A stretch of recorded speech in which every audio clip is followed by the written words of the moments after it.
আগে কখনো হয়নি, গতবার হয়েছিল, তার আগের বার হয়েছিল, এখন দিন দিন বেড়ে যাচ্ছে। দুদিনের বৃষ্টিতেই আবারও ডুবল চট্টগ্রাম। জলাবদ্ধতায় স্থবির জনজীবন, ক্ষতিগ্রস্ত ব্যবসা বাণিজ্য। প্রকল্প চলমান থাকলেও কেন কমছে না দুর্ভোগ, সেই প্রশ্ন এখন নগরবাসীর। আবু জাবেদের ছবিতে আকরাম হোসেনের আরও একটি রিপোর্ট। দুদিনের টানা বৃষ্টিতে নাকাল বন্দরনগরীর বাসিন্দারা। বেশি বিপাকে পড়েছে শিক্ষার্থীরা। হাঁটু পানি মারিয়েই চলছে শিক্ষা প্রতিষ্ঠানের কার্যক্রম। বনের ডুবিয়ে চলছে গাড়ি। চট্টগ্রাম মেডিকেল কলেজ হাসপাতালের সামনে মাত্র 10 মিনিটেই তলিয়ে যায় আয়াত সার্জিক্যাল নামে একটি ব্যবসা প্রতিষ্ঠান। মালামাল সরানোর সুযোগ না পেয়ে জীবন বাঁচাতে বেরিয়ে আসেন কর্মচারীরা। প্রতিষ্ঠানটির দাবি, ক্ষয়ক্ষতির পরিমাণ প্রায় 2 কোটি টাকা। প্রোডাক্টগুলো উপরে তুলে রাখতেছি, নিজের তাকের প্রোডাক্ট উপরে তুলতে তুলতে পানি হয়ে গেছে হাঁটুর উপরে।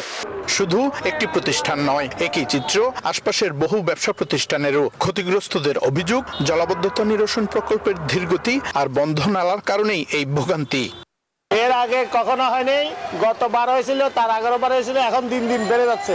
নগরবাসীর অভিযোগ, প্রকল্প আছে, কাজও চলে, কিন্তু সমাধান মেলে না। ফ্যামিলি কার্ড, কৃষি কার্ড যাতে এ না করে, উনি এদিক দিয়ে আমাদের চট্টগ্রামের দিকে একটু খেয়াল করে।